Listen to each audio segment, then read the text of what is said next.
اگلا شخص پولیس کا ایک سینئر افسر تھا. اللہ تعالیٰ نے اسے مخاطب ہی نہیں کیا. اس کے ساتھ آنے والے فرشتے سے پوچھا کہ اس کے نامہ اعمال میں کیا درج ہے.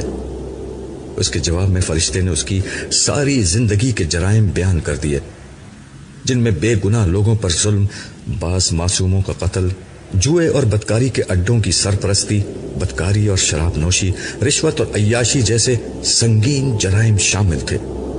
جبکہ نیکیوں میں صرف عید کی وہ نمازیں تھیں جو حالت مجبوری میں حکمرانوں کے ساتھ عیدگاہ میں ادا کی جاتی تھیں. پوچھا گیا، تمہیں اپنی صفائی میں کچھ کہنا ہے؟ اس نے کہا، پروردگار، میرے حالات ہی ایسے تھے. ہر طرف رشوت کا ماحول تھا. میں یہ سب نہیں کرنا چاہتا تھا، مگر افسران کا دباؤ اور ماحول کی جبر کی بنا پر مجبور ہو گیا.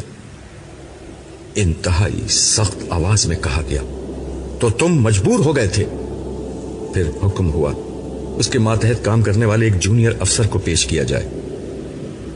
تھوڑی ہی دیر میں ایک انتہائی خوش شکل شخص بہت اعلیٰ اور نفیس لباس زیب بدن کیے ہوئے حاضر ہوا. اس سے پوچھا گیا، میرے بندے، تو نے بھی اس شخص کے ساتھ کام کیا تھا، پھر ماحول سے مجبور ہو کر ظلم اور رشوت کا راستہ کیوں اختیار نہیں کیا؟ اس نے جواب دیا، میرے رب، مجھے آج کے دن تیرے حضور پیش ہونے کا اندیشہ تھا، اس لیے میں نے کبھی رشوت نہیں لی. جب ساتھ کام کرنے والوں نے مجھے مجبور کیا تو میں نے صاف انکار کر دیا. میں نے ساری عمر بہت غربت کی زندگی گزاری، لیکن کبھی پیسے لے کر انصاف کا خون نہیں کیا. جواب ملا، ہاں، اسی کا بدلہ ہے کہ تیرے بہت کم عمل کو میں نے بہت زیادہ قبول کیا ہے اور تجھے ہمیشہ رہنے والی جنت کی سرفرازی نصیب کی ہے. پھر دوسرے پولیس والے سے کہا گیا، تیرے پاس انتخاب یہ نہیں تھا کہ تو رشوت، ظلم اور زیادتی کے راستے پر چل کر امیر ہو جائے یا ایماندار بن کر غربت کی زندگی گزارے. تیرے پاس انتخاب یہ تھا کہ انصاف کر کے جنت میں جائے یا پھر ظلم کرے اور جہنم میں جائے. تو تو نے جہنم کو پسند کر لیا.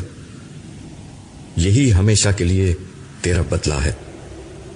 وہ پولیس والا ہار ماننے کے لیے تیار نہ تھا. روتے ہوئے کہنے لگا، پروردگار، مجھے شیطان نے گمراہ کیا تھا. جواب ملا، اصل میں تو خود ایک شیطان تھا، حالانکہ تو میرے سامنے ایک معمولی چونٹی سے زیادہ بے بس تھا. اے بے وقت انسان، جس وقت تو انسانوں پر ظلم کرتا تھا اس وقت بھی تو میرے سامنے ہوتا تھا، لیکن میں نے تجھے مہلت دی. تو نے اس مہلت سے فائدہ نہیں اٹھایا. تو نے یہ سمجھا تھا کہ تجھے میرے حضور پیش نہیں ہونا.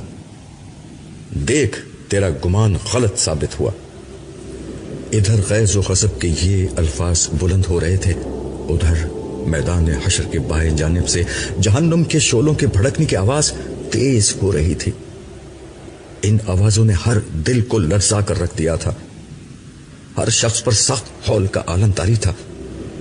کلیجے منہ کو آ رہے تھے، آنکھیں پھٹی ہوئی تھیں. لوگوں کے چہرے بالکل سیاہ پڑ چکے تھے.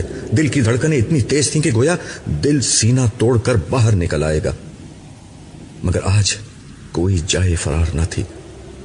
ایک مجرم کا فیصلہ ہو رہا تھا اور دیگر مجرموں کی حالت خراب ہو رہی تھی. وقت کے فرعون و طاقتور ہستیاں، جابر حکمران، بے انتہا دولت کے خزانوں کے مالک، مشہور ترین سیلیبریٹیز، انتہائی اثر و رسوخ والے لوگ، سب معمولی غلاموں بلکہ بھیڑ بکریوں کی طرح بے بسی سے کھڑے اپنی قسمت کے فیصلے کے منتظر تھے.